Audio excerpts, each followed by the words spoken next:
नमस्कार दोस्तों, शिक्षा सोपान के इस एजुकेशन प्लेटफॉर्म पर आपका बहुत बहुत स्वागत है, हार्दिक अभिनंदन है। जैसा कि आपको पता है कि आपके लिए हमारे द्वारा शिक्षा के क्षेत्र में एक नई कोशिश, नया प्रयास आप लोगों तक आपकी तैयारी में मदद करने का हमारा प्रयास है और आप घर बैठे ही एक अच्छी क्वालिटी में और अच्छे कंटेंट के साथ आप हमारे साथ जुड़ सकते हैं और अपनी तैयारी कर सकते हैं। जो भी कंपटीशन के लिए या स्कूल एजुकेशन के लिए या जहां भी आपको जिस सब्जेक्ट और जिस टॉपिक की ज़रूरत है और यदि वो सब्जेक्ट और वो टॉपिक आपको हमारे यहाँ पर उपलब्ध है, मिल रहा है, आप भी बेझिझक होकर के आप उसकी तैयारी कर सकते हैं, उसको पढ़ सकते हैं। क्योंकि हमारे पास जो कंटेंट जो हम आप तक पहुंचाते हैं वो ऑथेंटिक और बिल्कुल ही हर तरीके से आपको सही जो होता है, जो हम उसको वेरीफाई करते हैं उसके बाद ही आप तक उसको पहुंचाया जाता है। तो आप यदि चैनल पर नए हैं तो चैनल को सब्सक्राइब कर लो, लाइक और कमेंट करते रहिए। समाज का टॉपिक हमने कल स्टार्ट किया था, लेकिन किसी टेक्निकल प्रॉब्लम की वजह से हमारी समाज की वीडियो जो है वो छोटी हो गई और आपको लगभग 12-13 मिनट का वीडियो हमने समाज को समझाने का जो है वो पार्ट 1 के अंतर्गत आपको भेजा गया है। पार्ट 2 के अंदर हम समाज की प्रकार वगैरह जो भी हैं सबको हम क्लियर करेंगे। तो चलते हैं, आपका समय खराब नहीं करते हुए और देखते हैं। इसमें हम पढ़ेंगे समाज का वर्गीकरण जो है वो किस प्रकार किया गया है। हमने इससे पहले वाली जो वीडियो है उसमें आपको बताया था कि समाज जो है वो 4 प्रकार के होते हैं और 4 प्रकार के क्यों होते हैं ये भी मैंने आपको क्लियर किया था कि समाज का जो प्रकार है, समाज का जो वर्गीकरण है वो आपका किया गया है किसके आधार पर? पदों की प्रधानता के आधार पर। यदि बात करते हैं पदों की प्रधानता की, तो पदों की प्रधानता 4 प्रकार से आप कर सकते हैं। पहले पद की प्रधानता, दूसरे पद की प्रधानता, दोनों की प्रधानता और किसी की भी प्रधानता नहीं, मतलब अन्य पद या तीसरे पद की प्रधानता। तो यहां पर हम देखते हैं चारों प्रकार को और तत्पुरुष के कुछ उपभेद होते हैं उनको भी अपन देखते हैं। तो सबसे पहले बात आती है कि समास जो है, समास के प्रकार हैं आपके ये 4: तत्पुरुष समास, द्वंद्व समास, अव्ययी भाव समास और बहुब्रीहि समास। ये 4 आपके समास के प्रकार होते हैं। आपको पता है तत्पुरुष के अंदर जो है वो द्वितीय पद की प्रधानता पाई जाती है, द्वंद्व के अंदर दोनों पदों की प्रधानता पाई जाती है, अव्यय की बात करें तो इसमें प्रथम पद की प्रधानता पाई जाती है और बहुब्रीहि की बात करें तो इसमें अन्य पद की प्रधानता पाई जाती है। मतलब दोनों में से किसी भी पद की प्रधानता इसके अंदर नहीं होती है, अन्य पद की प्रधानता होती है। जब समास विग्रह हम करते हैं तो उसमें अन्य अर्थ का क्या होता है? बोध होता है। बाकी के जो आपके 3 समास हैं इनका कोई भी भेद और उपभेद नहीं है, लेकिन यदि बात आती है तत्पुरुष समास की तो तत्पुरुष समास के क्या है? ये भेद हैं और ये क्या है? ये उपभेद है। उपभेद की बात आती है तो 2 हैं आपके, एक कर्मधारय समास और एक द्विगु समास। कर्मधारय तत्पुरुष समास, द्विगु तत्पुरुष समास। यदि बात आती है भेद की तो आपको पता है कि ये जो तत्पुरुष समास है ये किस पर निर्भर होता है? आपका कारक पर निर्भर होता है। मतलब जब आप सामासिक पद का जो तत्पुरुष समास का यदि कोई एग्जाम्पल है और उस सामासिक पद का यदि आप क्या करते हैं? विग्रह करते हैं तो दोनों पदों के मध्य कारक चिन्ह का प्रयोग किया जाता है। लेकिन हमारी हिंदी में आपको पता है 8 कारक होते हैं, लेकिन हमारे तत्पुरुष समाज के अंदर 6 कारक चिन्हों का प्रयोग किया जाता है। मतलब फर्स्ट एंड लास्ट, मतलब कर्ता और संबोधन के कारक चिन्हों का प्रयोग नहीं किया जाता है। इसलिए हमको 2 कारक छोड़ने, बाकी के सभी कारक जो हैं वो तत्पुरुष समास के भेद हैं। जैसे कर्म तत्पुरुष, करण तत्पुरुष, संप्रदान तत्पुरुष, अपादान तत्पुरुष, संबंध तत्पुरुष और अधिकरण तत्पुरुष। ये आपके तत्पुरुष समास के 6 भेद आपके सामने हैं, जो 6 कारक के आधार पर ही हैं। कारक से ही इनको लिया गया है, 2 कारक हमने छोड़ दिए हैं। पहला कर्ता कारक यहाँ पर छोड़ दिया है और लास्ट में संबोधन कारक हमने छोड़ दिया। ये हमारे समास का पूरा क्या है? वर्गीकरण है। अब आगे हम एक एक समास को उसकी डेफिनेशन देखेंगे, 2-4 उसके एग्जाम्पल देखेंगे और हम उनको समझने का प्रयास करेंगे। सबसे पहले आपके सामने आता है अव्ययी भाव समास। सबसे पहले हम देखेंगे अव्ययी भाव समास कि अव्ययी भाव समास क्या होता है। देखिए, अव्ययी भाव समास के अंदर जो होता है, यदि आप इसकी परिभाषा में बात करें, सबसे पहले हम परिभाषा में बात करेंगे, इसके बाद हम आपको उसका सरल तरीका बताएंगे कि आप इसको किस प्रकार से पहचान सकते हो आसानी से। तो सबसे पहले मैं बात करता हूं परिभाषा की कि जिसका पूर्व पद प्रधान होता है या अव्यय होता है। पूर्व पद का मतलब वही प्रथम पद। आपको पता है हमने इससे पहले पढ़ लिया था कि समासिक पद में 2 पद मिले होते हैं और दोनों पदों में जो पहला पद है वो पूर्व पद कहलाएगा और जो दूसरा पद है वो उत्तर पद कहलाएगा। तो यहां पर आपका जो पूर्व पद है इसकी प्रधानता पाई जाएगी और इसको हम क्या कहेंगे, अव्ययी भाव समास कहेंगे। लेकिन एक लाइन हमने लिखी कि इसमें उपसर्ग का प्रयोग किया जाता है। मतलब यदि आपको किसी शब्द के अंतर्गत उपसर्ग लगता है कि इसमें उपसर्ग लगा हुआ है, तो आप अव्ययी भाव समास तक जरूर जाएं, एक बार अव्ययी भाव समास के बारे में जरूर सोचें। तो देखिए, इसमें सबसे पहला काम यहां पर मैं आपको समझाऊंगा, जो अन्य समासों में मैं बार बार नहीं बताऊंगा। आपको इसका मतलब समझना है कि ये प्रधानता क्या होती है। हम कहते हैं कि भाई पहले पद की प्रधानता, तत्पुरुष समास द्वितीय पद की प्रधानता, द्वंद्व समास दोनों पदों की प्रधानता, बहुब्रीहि समास अन्य पद की प्रधानता। तो भाई ये प्रधानता क्या होती है, एक एग्जाम्पल के द्वारा मैं आपको यहां पर बता देता हूं कि मेरे पास एक दिन शब्द है। क्या शब्द है? दिन। मैंने ये दिन आपका क्या था? एक वचन था। दिन क्या था आपका? मैंने इसको बहुवचन बना दिया। क्या बना दिया? और ये बन गया दिनों। बहुवचन क्या हो गया? दिनों।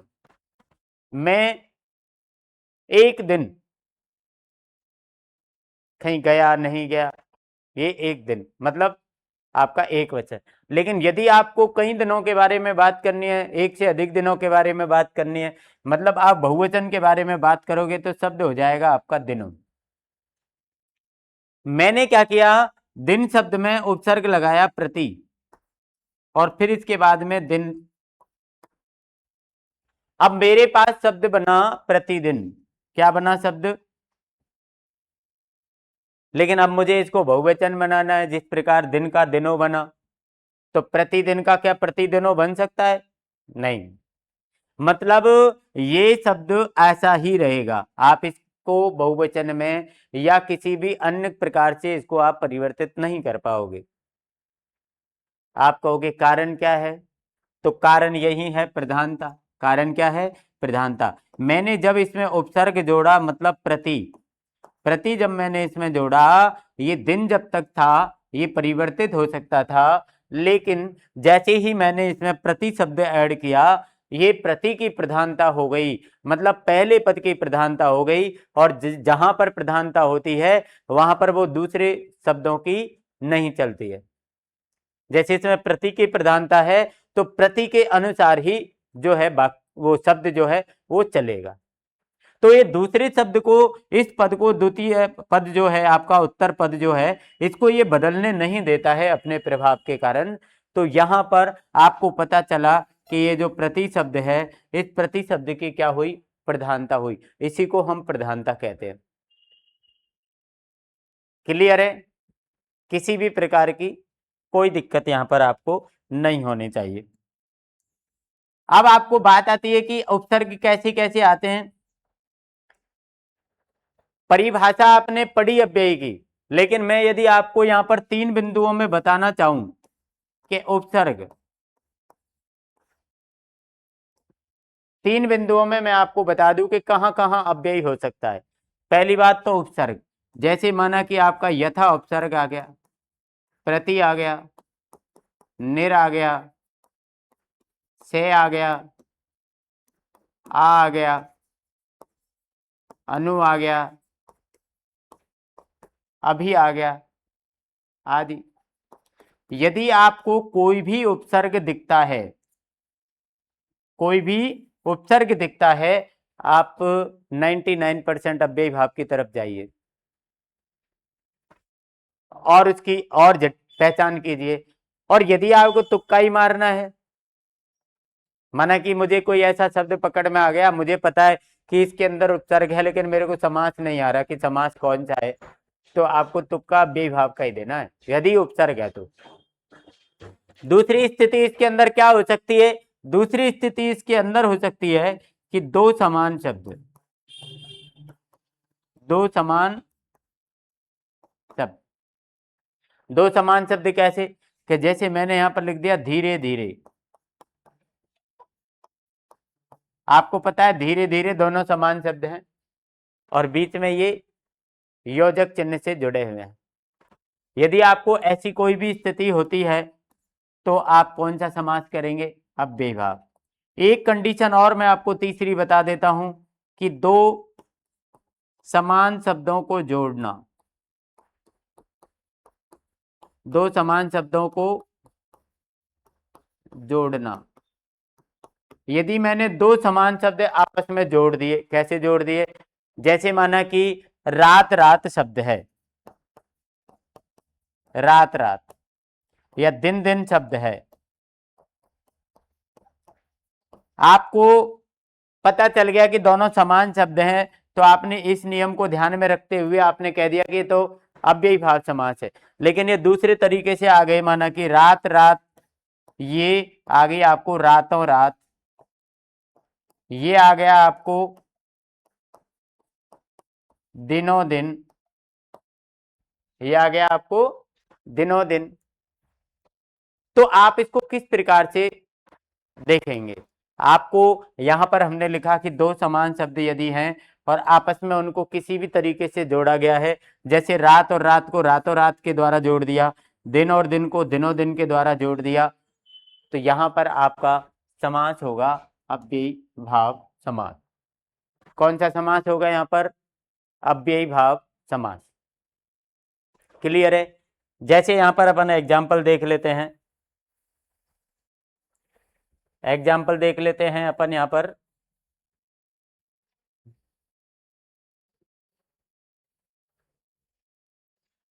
एग्जाम्पल के अंदर अपन देखते हैं, पहला एग्जाम्पल हमने दे रखा था यथाशीघ्र। आपको लगा कि कौन सा समास है, आपने देखा कि इसमें यथा उपसर्ग है, यथा क्या है? उपसर्ग है। आप 100% अव्ययी भाव की तरफ चले जाइए और इसका आपको समास विग्रह करना पड़ेगा जितना शीघ्र हो सके। यथाशीघ्र मतलब जितनी आपके अनुसार जल्दी हो सके, शीघ्र हो सके, उतना आपको शीघ्र करना, एज सुन एज पॉसिबल, जितना संभव हो जितना जल्दी। तो ये यथाशीघ्र हो गया। आगे हमारा यहां पर लिखा आजीवन। आ यहां पर उपसर्ग है आपका, आ उपसर्ग का मतलब होता है तक, यथा का मतलब होता है के अनुसार, के अनुसार मतलब शीघ्रता के अनुसार, जितनी शीघ्र आप जा सकते हैं।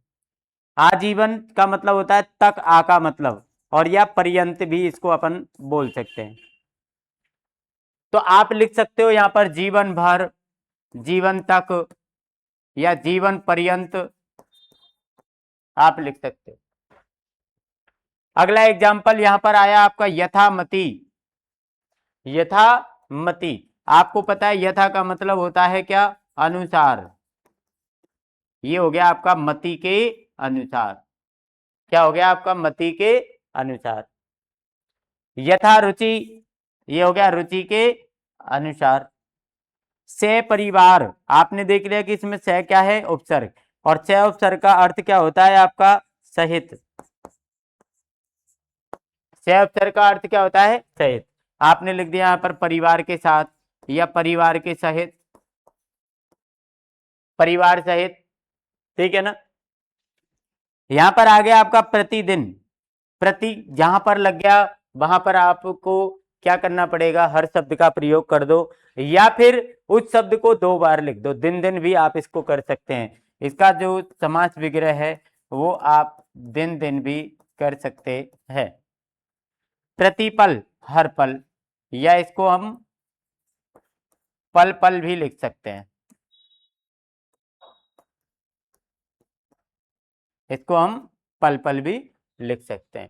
ये आपका अव्ययी भाव समास है। अव्ययी भाव समास को एक बार पुनः रिपीट कर सकते हैं आप। इसका पूर्व पद प्रधान होता है, इसमें उपसर्ग का प्रयोग होता है।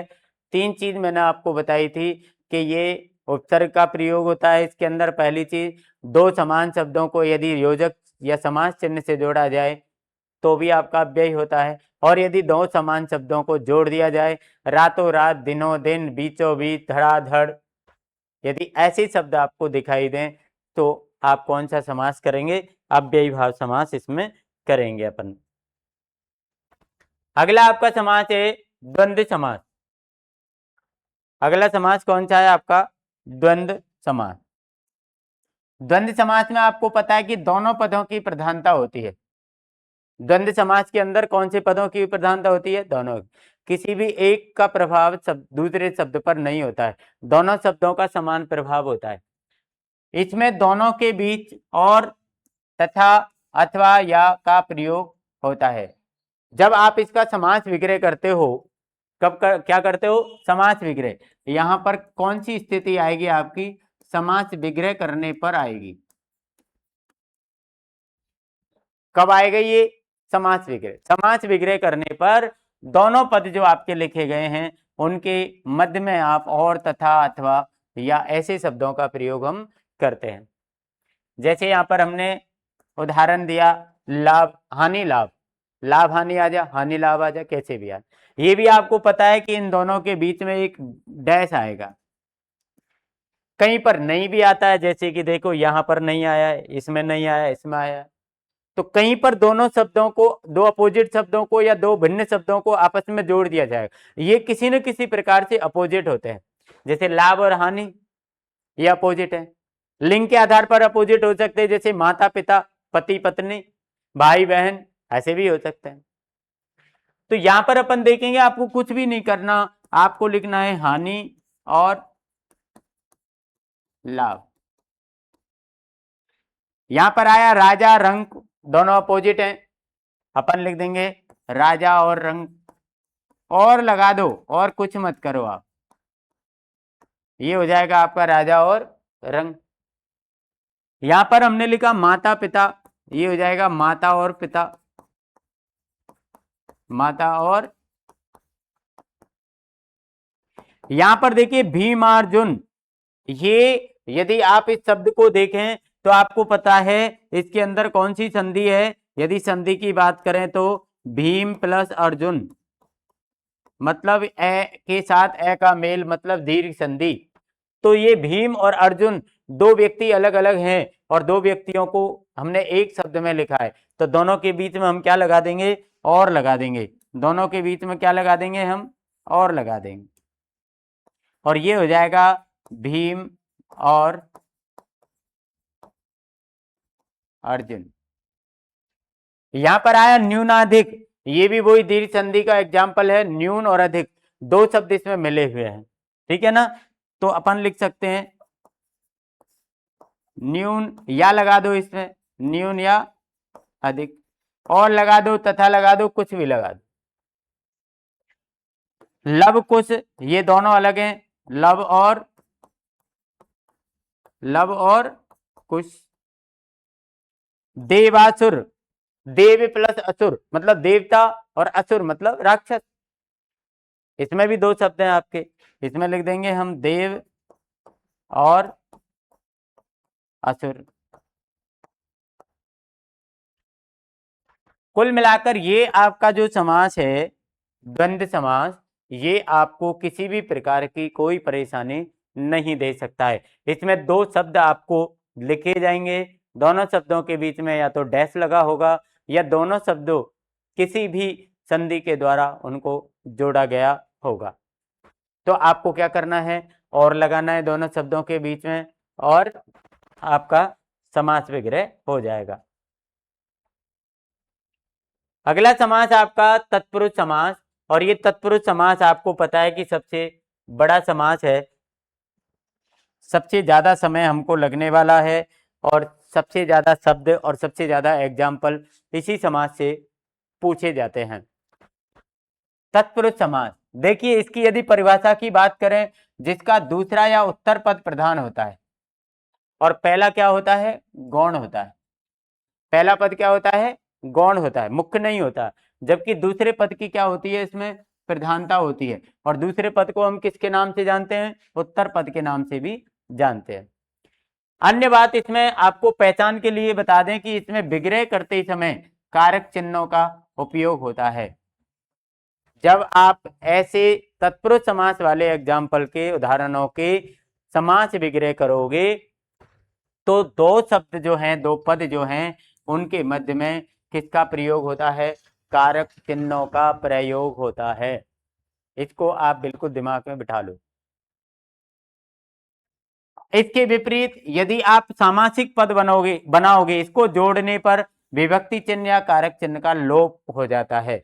यदि आपके सामने कोई समास विग्रह आ जाता है, आपको समास से विग्रह करवाता है तो कारक चिन्ह लगाना है, और यदि आप सामासिक पद बनाना है, विग्रह से सामासिक पद बनाना है, तो आपको कारक चिन्ह का क्या करना पड़ेगा, लोप करना पड़ेगा। जैसे माना कि यहां पर हमने लिखा यश प्राप्त, यश को प्राप्त, पद प्राप्त, पद को प्राप्त, यहां पर हमने को लगाया, और को क्या है आपका, कर्म का कारक चिन्ह है, कर्ता ने कर्म को, तो को क्या है आपका, कर्म कारक का कारक चिन्ह।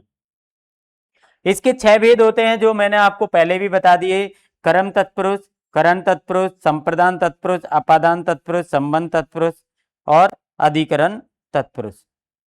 ये आपके 6 भेद तत्पुरुष समास के होते। सबके हम 2-2, 3-3 एग्जाम्पल करके देखते हैं तो आपके लगभग 20 एग्जाम्पल हो जाएंगे, और आपको भी इनका पता लग जाएगा कि किस प्रकार के एग्जाम्पल कौन से भेद में आते हैं और उसका समास विग्रह हमको किस प्रकार से करना है। तो चलिए देखते हैं हम एक एक के एग्जाम्पल।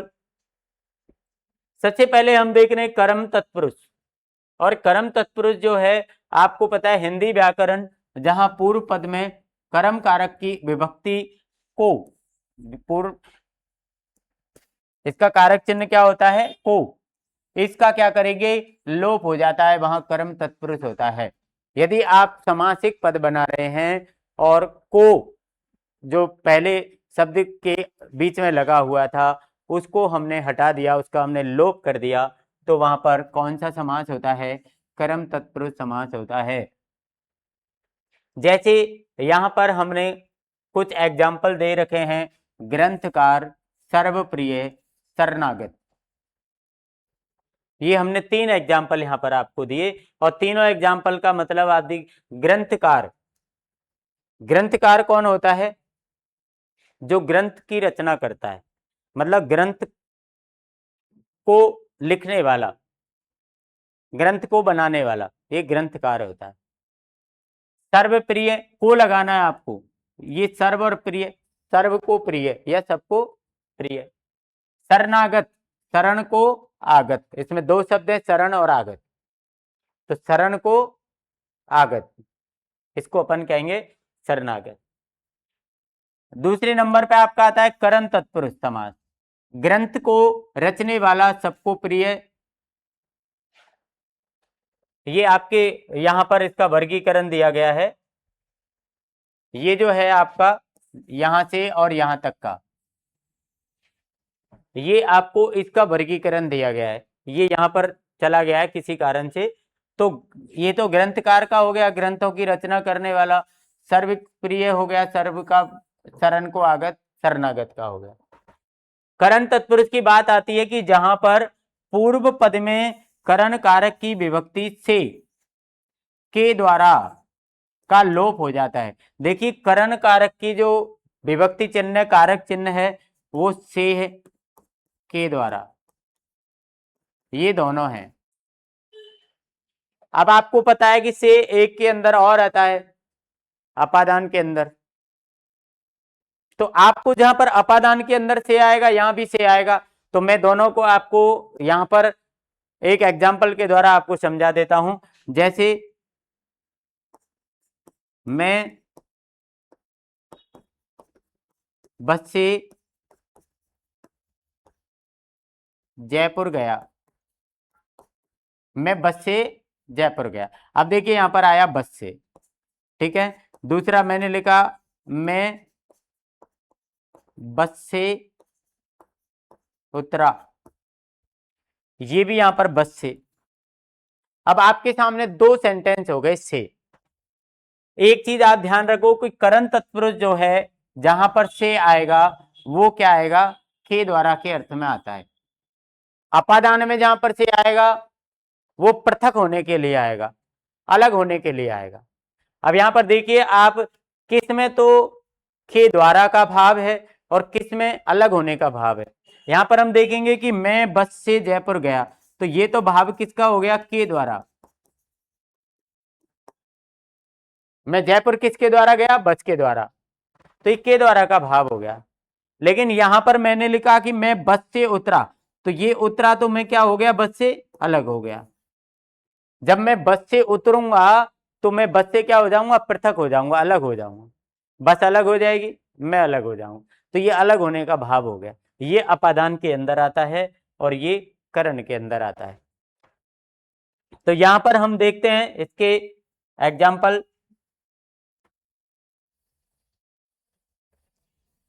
आप सिंपल सिंपल चीज पढ़िए, ज्यादा मत पढ़िए, ज्यादा पढ़ोगे तो आपको कम भी समझ में नहीं आएगा।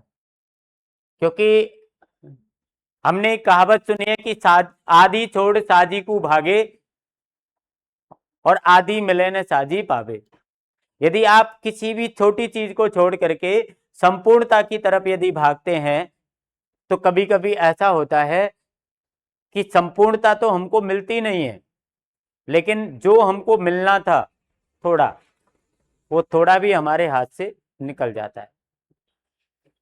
इस बात को मेरी को आप बिल्कुल समझ रहे हैं।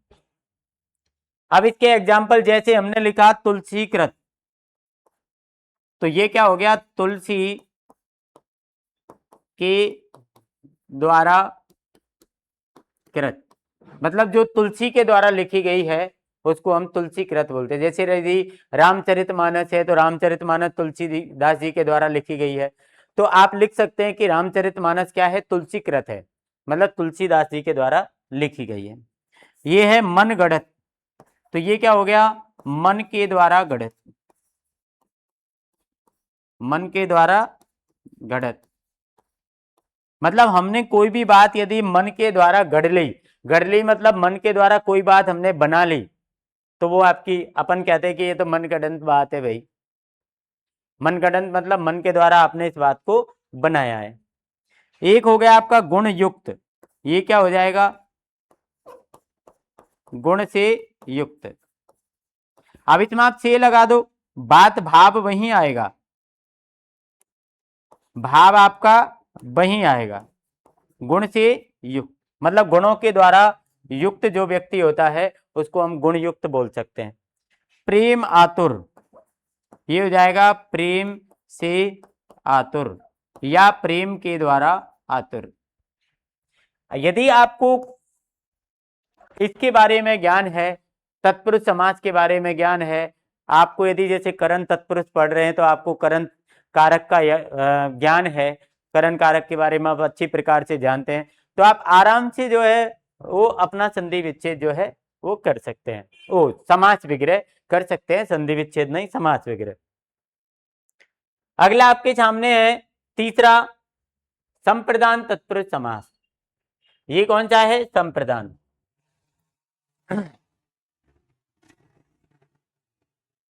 संप्रदान के अंदर क्या होता है, जहां पूर्व पद में संप्रदान कारक की विभक्ति के लिए क्या है, ये कारक चिन्ह है, विभक्ति चिन्ह है इसका, का लोप हो जाता है, वहां संप्रदान तत्पुरुष समास होता है।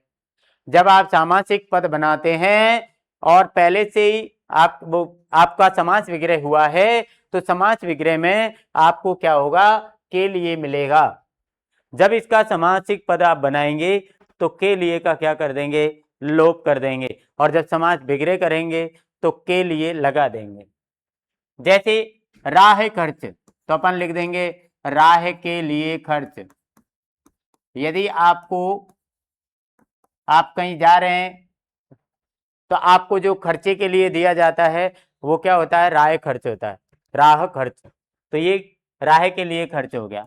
पुण्य दान, आपको पुण्य कमाना है तो पुण्य के लिए आपको दान करना पड़ेगा, पुण्य के लिए दान। यदि आपको पुण्य कमाना है तो पुण्य कमाने के लिए आपको दान करना पड़ेगा। गौशाला, ये क्या हो जाएगी, गौ के लिए शाला, गौ के लिए ये होती है गौशाला। हमने देखा यहाँ पर के लिए के लिए के लिए, जब आप इधर से इधर बनाओगे के लिए को हटा दो, दोनों शब्दों को आपस में मिला लो, आपका सामासिक पद बन जाएगा। अगला आपका नंबर 4 है अपादान तत्पुरुष। अपादान के बारे में आपको पहले ही बता दिया कि इसका कारक चिन्ह और विभक्ति चिन्ह क्या होता है, से। और जब हम सामासिक पद बनाएंगे तो इसका लोप हो जाएगा, और जब हम समास बिगड़े करेंगे तो से का प्रयोग हो जाएगा। लेकिन अपादान में से का जो प्रयोग किया जाता है वो किस लिए किया जाता है, वो पृथक या अलग होने के लिए किया जाता है। जैसे यहाँ पर आ गया आपको देश निकाला, तो हम इसको लिख देंगे देश से निकाला,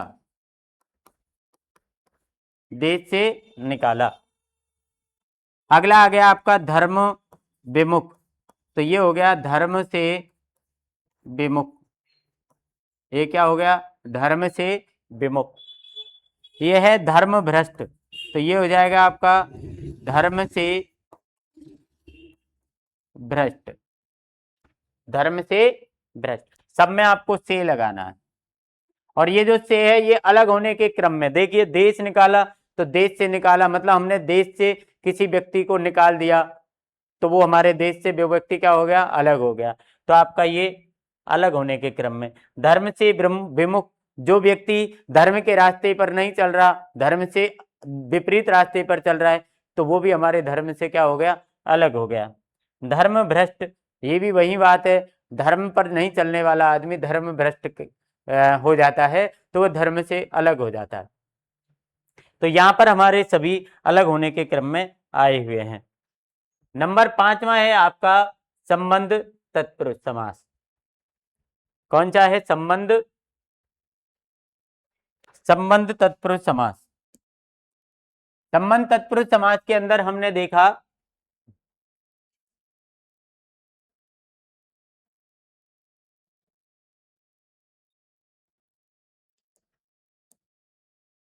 देखिए संबंध तत्पुरुष समास में वो अपादान तत्पुरुष समास ये हमने पढ़ लिया। संबंध तत्पुरुष समास के अंदर हमने देखा कि जहां पर पूर्व पद में संबंध कारक की विभक्ति का, के और की, यदि का, के, की ऐसी संबंध कारक चिन्ह की जो विभक्ति है या कारक चिन्ह जो है, यदि उसका लोप हो रहा है समास बनाते समय, तो वो संबंध तत्पुरुष समास कहलाता है। जैसे यदि अपन देखते हैं देशवासी, तो क्या लिख देंगे इसमें, देश के वासी, देश के वासी। मतलब जो देशवासी किसको कहते हैं, जो देश के वासी है, मतलब देश में वास करने वाले, देश में रहने वाले, देश के क्या हो गए, वासी। राजपुत्री, तो क्या हो जाएगा, राज की पुत्री, या राजा की पुत्री भी आप कर सकते हो, कोई दिक्कत नहीं है। देवालय, ये क्या हो गया, देव का आलय, देव का आलय मतलब, आलय का मतलब होता है घर, देव मतलब देवता, तो देवताओं के घर को क्या कहते हैं, देवालय। ठीक है ना। तो ये इस प्रकार से अपन काके की लगा करके हम संबंध तत्पुरुष समास बना सकते हैं। नंबर 6 पर आपका आता है अधिकरण तत्पुरुष समास। ये आपको पता है पूर्व पद में अधिकरण कारक में और पर। बहुत से हमने देखे छोटी क्लासों में बच्चों को पढ़ाया जाता है कि अधिकरण कारक में पेपर। अब पता नहीं मैं तो है और पर है, लेकिन ये पे क्या है, ये पे क्या है, मैं पेपर, मैं पेपर। अब पे क्या है, पे भैया कुछ भी नहीं है, ये उस समय रट्टा मारने के लिए जो है वो मैं पेपर बना दिया, बाकी की मैं पर, ये दो ही हैं। मैं मतलब अंदर और पर मतलब ऊपर। यहां पर हम इसके कुछ एग्जाम्पल देखेंगे, एग्जाम्पल से आपको और पता चल जाएगा। जैसे इसमें एग्जाम्पल आया आपका दानवीर। अब इसमें आपको बता दिया कि दान में वीर ये व्यक्ति, कोई व्यक्ति जो है वो अधिक दान करता है तो वो दान की दृष्टि से उसको वीर कहा गया है। तो दान में वीर यहां पर इसका समास विग्रह हो जाएगा। घुड़सवार, ये हो जाएगा घोड़े पर सवार। घुड़सवार का हो जाएगा घोड़े पर सवार, घोड़े पर सवार। स्वर्गवास, स्वर्ग में वास, जो स्वर्ग में वास करते हैं उनको स्वर्गवास बोलते हैं। जैसे अपन कहते हैं कोई व्यक्ति का निधन हो जाता है कि भाई उनका स्वर्गवास हो गया। स्वर्गवास हो गया मतलब वो स्वर्ग के वासी हो गए, स्वर्ग में पहुंच गए, अब स्वर्ग में वास कर रहे हैं वो। अब इनके बाद में तत्पुरुष समास के दो उपभेद आपके होते हैं। क्या होते हैं? दो उपभेद। पहला उपभेद कर्मधारय तत्पुरुष, दूसरा उपभेद दिगु तत्पुरुष समास। ये इनके क्या होते हैं? उपभेद होते हैं। देखिए इनको, कर्मधारय तत्पुरुष समास। कर्मधारय के अंदर आपको दो चीज पाई जाती हैं, एक विशेषण विशेष, विशेषण विशेष, और एक उपमेय, दूसरा उपमान। यहां पर मैं आपको एक छोटी सी चीज दिखाना चाहूंगा, बताना चाहूंगा, और आपको वो ध्यान रखनी है। यदि आपको, क्योंकि ये चीजें विशेषण विशेष उपमान उपमेय जो हैं वो आपके हर जगह आएंगे, आपको अलंकारों में आएंगे या और अन्य जगह पर भी आपको ये मिलते हैं। तो ये विशेषण होता है और इसके साथ में जोड़े में है विशेषण विशेष। एक आपका होता है उपमान और इसके साथ जोड़े में होता है उपमेय। ये चीज आपको आनी चाहिए कि ये क्या होते हैं। विशेषण को हम खूब जानते हैं कि जो संज्ञा या सर्वनाम की विशेषण विशेषता बतलाते हैं वो विशेषण कहलाते हैं। जैसे माना कि मैंने किसी लड़के को सुंदर कह दिया तो सुंदर क्या है? विशेषण है, लेकिन लड़का क्या हो गया? आपका विशेष हो गया। लड़का क्या हो गया? विशेष। जिसकी विशेषता बताई जाएगी वो विशेष है, जो शब्द विशेषता बताएगा वो विशेषण है। सुंदर के द्वारा आपको विशेषता बताई गई कि लड़का क्या है? सुंदर है, लेकिन सुंदर कौन है? किसकी विशेषता बताई गई? लड़के की, तो लड़का आपका विशेष है। उपमान उपमेय के अंदर जो होता है यहां पर तुलना आती है, तुलना, या आप बात करते हैं समानता। इसके समान ये है, इसकी तुलना में ये अच्छा है, इसकी तुलना में ये बुरा है, ऐसे यदि आते हैं तो उसमें उपमान और उपमेय माना जाता है। कहने का मतलब यह है कि एक ऐसा होता है जिसकी समानता बताई जाती है, एक ऐसा होता है जिससे समानता बताई जाती है। एक होता है जिसकी समानता बताई जाती है, जिसकी तुलना की जाती है, एक जिससे की जाती है। माना कि मैंने कहा कि उस व्यक्ति का मुख चंद्रमा के समान सुंदर है, तो मुख की विशेषता बताई, मुख की समानता बताई मैंने। किसकी बताई? मुख की। किससे बताई? चंद्रमा से। आप इतना समझ लो, इधर बैठाना आसान है, जिसकी जिससे, मुख की समानता चंद्रमा से। ठीक है। अब आप कहेंगे सर उपमान इनमें से कौन सा है, उपमेय कौन सा है? तो आप सीधी सी बात मेरी मान लें, आप कभी नहीं भूलेंगे। यहां पर आपको एक ही मात्रा दिखाई दे रही है, यहां पर आपको एक ही मात्रा दिखाई दे रही है, तो इन दोनों का कनेक्शन अलग कर दो, जिससे को इससे जोड़ दो और जिसकी को इससे जोड़ दो। कहने का मतलब चंद्रमा आपका जो है वो उपमान हो जाएगा और मुख जो है वो आपका उपमेय हो जाएगा। इतना सा काम आप कर लो। ठीक है। जिसकी विशेषता बताई जाए वो उपमेय होता है और जिससे बताई जाए वो उपमान होता है। संज्ञा सर्वनाम की विशेषता बताने वाले शब्द विशेषण कहलाते हैं और जिन शब्दों की विशेषता बताई जाती है वो विशेष कहलाते हैं। यहां पर हम पढ़ेंगे क्या?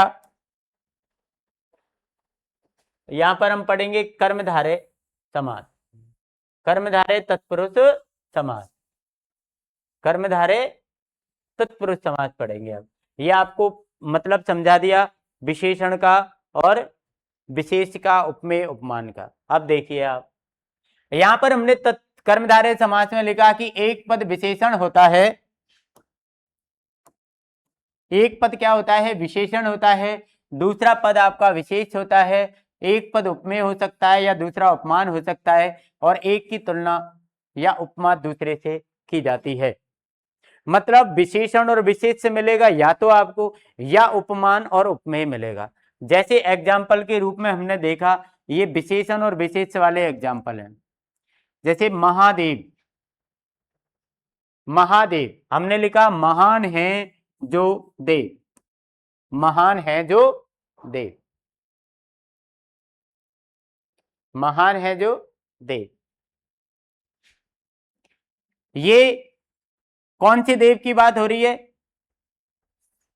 शंकर भगवान, उनको महान देव कहा गया है। मतलब महान शब्द के द्वारा उनकी क्या की गई है, विशेषता बताई गई है। क्या बताई गई है, विशेष। एक बात यहां पर आपको और भी बता देता हूं मैं, इसका अर्थ निकलेगा तृतीय, मतलब भगवान शिव। तो इसके अंदर आपका बहुव्रीहि समास भी है। कौन सा समास भी है, बहुव्रीहि। आप कहोगे साहब ये तो और भी संकट हो गया, एक ही शब्द और दो समास, बड़ा टेंशन का विषय है ये तो, परीक्षा में आएगा तो क्या करेंगे।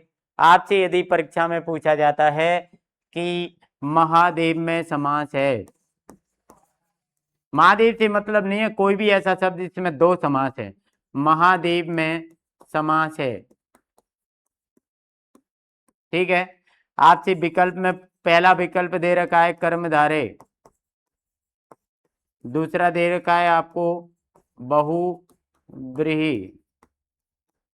तीसरा दे दिया आपको अव्ययी भाव, नंबर 4 दे दिया आपको तत्पुरुष।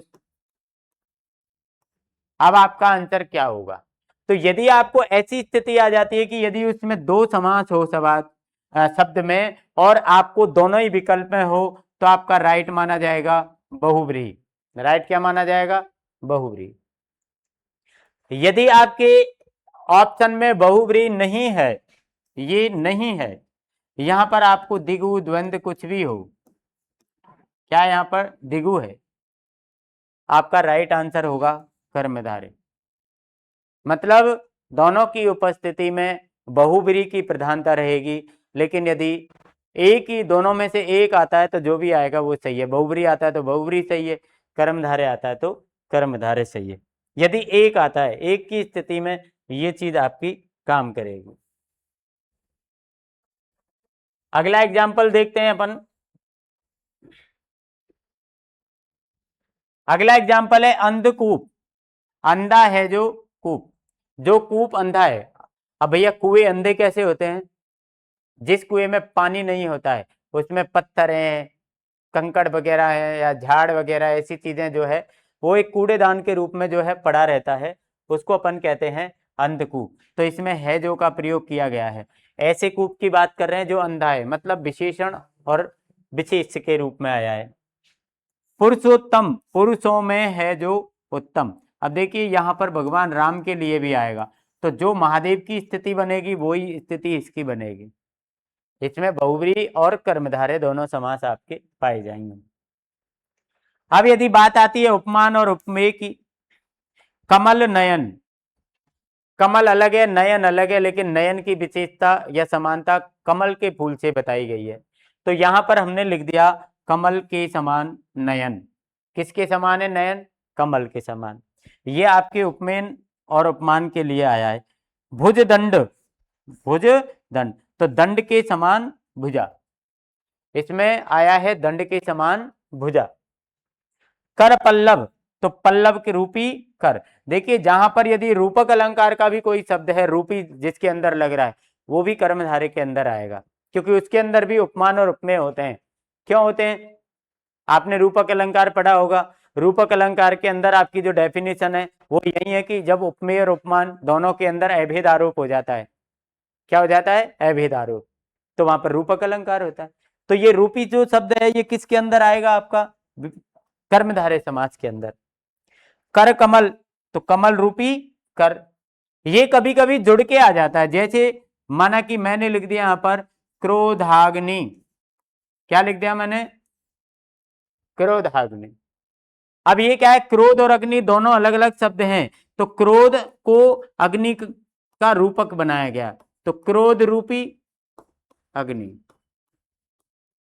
अब ये रूपी क्यों लगा? क्योंकि इसमें और इसमें ये रूपक है, मतलब दोनों में कोई अंतर नहीं है। क्रोध से आदमी जलता है, अग्नि से जो अग्नि के अंदर आएगा वो जल जाएगा। तो दोनों ही क्या है? ये अभेद हैं, ठीक है ना। तो इसलिए यहां पर रूपी है। और रूपक अलंकार, यदि ये शब्द आता है कहीं पर तो रूपक अलंकार के रूप में आएगा काव्य पंक्ति में। और यहाँ पर यदि आपसे इसका समास पूछा जाता है तो हम इसको कर्मधारय समास करेंगे। इसके बाद आपका दूसरा जो इसका उपवेद है वो है दिगु समास। दिगु समास आपसे कहता है कि जब पहला पद संख्यावाची हो, इसमें लिखा पूर्व या पहला पद संख्यावाची, और लास्ट में अर्थ की दृष्टि से ये एक समूहवाची, मतलब एक ग्रुप का बोध कराता है, समूह का बोध कराता है। कैसे? इसके एग्जाम्पल से आपको पता चल रहा है। देखिए मैंने यहां पर लिखा त्रिवेणी, क्या लिखा? त्रिवेणी। तो तीन बेनी जहां पर मिलती हैं उसको हम त्रिवेणी कहते हैं। तीन नदी जहां पर मिलती हैं उसको हम त्रिवेणी संगम कहते हैं। तो त्रिवेणी तीन नदियों का एक ग्रुप है, तीन नदियों का एक समूह है। इसका आपको जो समास विग्रह करेंगे तो लिखेंगे ऐसे, तीन बेनियों का समूह, या आप समाहार शब्द दोनों का प्रयोग कर सकते हैं। यहां पर लिखा चौमासा, तो ये हो गया चार मासों का समूह। अपन क्या है भाई? चौमासो। तो चौमासो कोई बरसात की ऋतु से नहीं के में, गांव में हम चौमासा कहते हैं बरसात की ऋतु को, लेकिन चौमासा बरसात की ऋतु नहीं, ये चौमासा है 4 महीनों का ग्रुप। आप चौमासा गर्मियों से भी बोल सकते हो क्योंकि वो 4 महीनों का ग्रुप, गर्मी भी है, बरसात भी है, सर्दी भी है। अगला यहां पर है नवरात्र, तो ये 9 रातों का समूह है। ये क्या हो गया आपका? नवरात्र। ऐसे आपके बहुत सारे एग्जाम्पल आ जाते हैं, जैसे पंचवटी, 5 बटों का समूह। पंचवटी क्या हो गया? 5 बटों का समूह। त्रिफला, त्रिफला 3 फलों का समूह। नवग्रह, 9 ग्रहों का समूह। नवरत्न, 9 रत्नों का समूह। आपको आ गया चौराहा, 4 राहों का समूह। आपको आ गया तिकोना, 3 कोनों का समूह। क्या आ गया आपको? तिकोना। आ गया आपको त्रिभुज, 3 भुजाओं का समूह। ये सारे एग्जाम्पल आपके किसके हैं? दिगु तत्पुरुष समास के एग्जाम्पल है। हमें लगता है आपका ये तत्पुरुष समास जो है वो आपको अच्छी तरीके से समझ में आया है। यहाँ पर हम अगला जो पढ़ेंगे बहुब्रीहि समास। क्या पढ़ेंगे? बहुब्रीहि समास। ये हमारा लास्ट समास है, बहुब्रीहि समास। देखिए इसमें कोई भी पद प्रधान नहीं होता है। यहाँ पर आपने लिखा कि दोनों पद गौण होते हैं, प्रधानता किसी भी पद की नहीं होती है। दोनों पद आपके कैसे होते हैं? गौण होते हैं। और ये दोनों मिलकर किसी तीसरे पद के विशेषण होते हैं। मतलब आपको जो अर्थ आएगा, जो पद की प्रधानता आएगी, वो अन्य पद की प्रधानता आएगी, तीसरे पद की प्रधानता आएगी। इसमें तीसरा पद प्रधान होता है, ये भी हमने यहाँ पर लिखा कि तीसरा पद इसमें प्रधान होता है, तीसरे पद की इसमें प्रधानता होती है।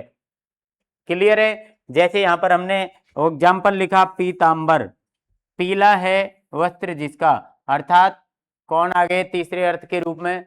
श्री कृष्ण। यदि आप बात करें तो इसमें कर्मधारय समास भी हो जाएगा, क्योंकि पीला आ रहा है और पीला कलर बता रहा है किसका? अंबर का, वस्त्रों का कलर बता रहा है। और वस्त्रों का कलर किसके अंदर आता है? गुणवाचक विशेषण के अंदर आता है। तो ये विशेषण विशेष भी है। लेकिन आपको पता है कि जब जिसमें दो समास होते हैं तो प्रधानता किसकी होती है? बहुब्री की। तो ये बहुब्री समास है यहाँ पर।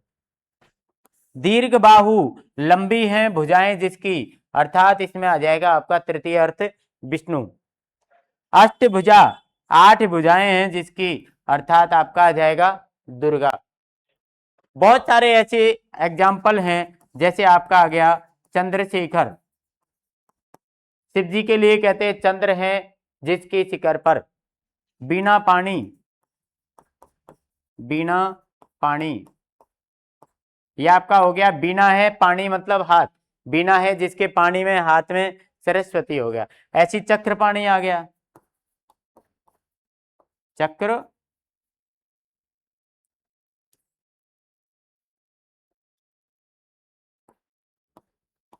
चक्र पाणी, चक्र है जिसके हाथ में विष्णु भगवान के लिए आ गया, ठीक है ना। नीलकंठ, नीला है कंठ जिसका, तो नीलकंठ में भी दो समास हो जाएंगे आपके। त्रिनेत्र, तीन नेत्र, उसमें भी दो समास हो जाएंगे, दिगु और बहुब्री, लेकिन बहुब्री श्रेष्ठ माना जाएगा, ठीक है ना। तो इस प्रकार से आपको ये बहुब्री समास जो है वो होता है। आपके ये समास कंप्लीट हो गए, और यहाँ पर हमने आपको एक डायग्राम के द्वारा आपको ये समास जो है वो समझाने का प्रयास है। इसमें देखिए हमने आपको क्या क्या लिया, सभी समास आपको यहाँ पर दिखेंगे। ये आपको यहाँ पर दिख रहा है समास, यहाँ पर आपको दिख रहा है समास।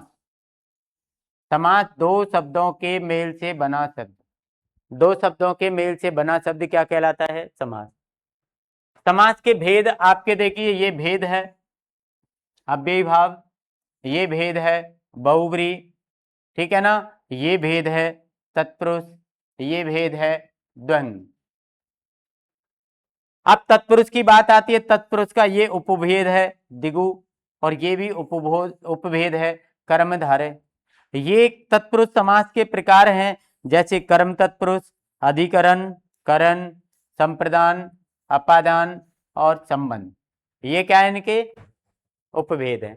यहाँ पर सब में दिया गया है, जैसे बहुब्री समास के यहाँ पर उदाहरण दिया गया, दशानन, दश है आनंद जिसके, अर्थात इसका अर्थ निकल गया रावण, तृतीय अर्थ, तो रावण शब्द की प्रधानता हो गई, बहुब्री समास हो गया। पीतांबर आपने देख ही लिया अभी, लंबोदर, लंबा है उदर जिनका, अर्थात गणेश जी। नीलकंठ, नीला है कंठ जिनका, अर्थात भगवान शिव। तो ये सारे बहुब्री समास के एग्जाम्पल हो गए। इधर बात कर लो अव्ययी भाव की। यहाँ पर हमने बताया आपको क्या आता है? उपसर्ग आता है। यथाशक्ति, यथा नियम, दोनों में क्या है? यथा उपसर्ग है, शक्ति के अनुसार, नियम के अनुसार। आजीवन, जीवन तक। आकंठ, कंठ तक। प्रतिदिन, दिन दिन या हर दिन। प्रतिपल, हर पल। आपको पता है कि सब में उपसर्ग का प्रयोग है, और जहां पर उपसर्ग का प्रयोग होता है वहां पर समास कौन सा होता है? अव्ययी भाव समास होता है। यहाँ पर दोनों पदों की प्रधानता होती है, योजक का प्रयोग होता है किसके अंदर? द्वंद्व के अंदर। यहाँ पर एग्जाम्पल लिखिए, माता पिता, माता पिता, माता और पिता, पाप पुण्य, पाप और पुण्य, सुख और दुख, ऊंच और नीच, अमीरी और गरीबी। यहाँ पर हमने एक तत्पुरुष का उपवेद पढ़ा, कर्मधारय, उपमान उपमेय और विशेषण विशेष का इसके अंदर प्रयोग होता है। कमल नयन, कमल के समान नयन, चंद्रमा के समान मुख, नीला है जो कंठ, और लाल है जो मिर्च। काली मिर्च भी आ जाए तो काली है जो मिर्च, हरी मिर्च हरी है जो मिर्च, ठीक है ना। यहां पर हमने दिगु समास के एग्जाम्पल जो हैं, पूर्व पद इसका संख्यावाची होता है, जैसे चारपाई, चार है जिसके पैर, चारपाई। पंचवटी, 5 बटों का समूह, ये 4 पैरों का समूह। अठन्नी, 8 आनों का समूह, अठन्नी होती है। और त्रिवेणी, 3 वेनियों का समूह। यहाँ पर आपको तत्पुरुष के भेद दिए गए हैं। तत्पुरुष में क्या होता है? कारक चिन्हों का प्रयोग होता है, ठीक है ना। और इसके अंदर दूसरे पद की क्या होती है? प्रधानता होती है। यहाँ पर हमने कर्म तत्पुरुष पढ़ा, जिसमें को आता है, ग्रामगत, ग्राम को गत, स्वर्ग प्राप्त, स्वर्ग को प्राप्त। अधिकरण में मैं और पर आता है, रणवीर, रण में वीर, आप बीती, आप पर बीती। करण तत्पुरुष के अंदर से के द्वारा के अर्थ में आता है तुलसीकृत, तुलसी के द्वारा कृत, और सूर्यकृत, सूरदास के द्वारा कृत। संप्रदान में के लिए आता है, और के लिए में पाठशाला, पाठ के लिए शाला, रसोई घर, रसोई के लिए घर। अपादान, अपादान में आता है से, ऋण मुक्त, ऋण से मुक्त, ये अलग होने के अर्थ में आता है, हम ऋण से मुक्त हो गए, ऋण से अलग हो गए। संबंध तत्पुरुष, काके की, सेनापति, सेना का पति, राष्ट्रपिता, राष्ट्र का पिता, राजपुत्र, राजा का पुत्र। आराम से हम इनको समझ सकते हैं, आराम से कर सकते हैं, किसी प्रकार की कोई दिक्कत नहीं है। यहाँ पर हमने आपको इसको अच्छी तरीके से आपको क्लियर करके समझा दिया है, तो मुझे लगता है कि आप इसको समझ भी गए हैं, और यदि आप इसको चाहें तो इसका आप स्क्रीनशॉट जो है वो ले सकते हैं, स्क्रीनशॉट भी आप इसका ले सकते हैं, कोई दिक्कत वाली बात नहीं है। यहाँ पर आप इसका स्क्रीनशॉट आराम से ले सकते हैं, ठीक है। तो ये हमारा समाज का टॉपिक आज जो है वो यहीं पर समाप्त होता है, और हम आपसे उम्मीद करते हैं कि आपको ये टॉपिक कैसा लगा, ये हमें आप जरूर बताएंगे कमेंट के द्वारा। और नया टॉपिक आपको कौन सा स्टार्ट करवाना है, कौन सा टॉपिक आपको हिंदी के अंदर पढ़ना है, आप हमें कमेंट के द्वारा जरूर बताएं, जिससे कि हम उसी टॉपिक को तैयार करके, उसका कंटेंट तैयार करके, और उसको अच्छी से अच्छी प्रकार से आपको समझाने का प्रयास करेंगे। उस समय तक के लिए आपको बहुत बहुत धन्यवाद। आप हमें सपोर्ट बनाए रखिए, और भैया हमारे चैनल को लाइक कमेंट कर दिया करो, सब्सक्राइब कर लो, शेयर कर दो। इसमें आपका कुछ जाने वाला नहीं है, हम कोई बेकार कार्य नहीं कर रहे हैं, हम आपको शिक्षा से जोड़ रहे हैं, आपको अच्छी चीजें पढ़ने के लिए दे रहे हैं, फालतू की चीजों से हमारा कोई औचित्य नहीं है। तो इसलिए आप फटाफट से इसको शेयर कर दो, लाइक और कमेंट कर दो, और सब्सक्राइब कर लो। आज के लिए इतना ही, आपका बहुत बहुत स्वागत और अभिनंदन, and best of luck for your bright future. Thank you.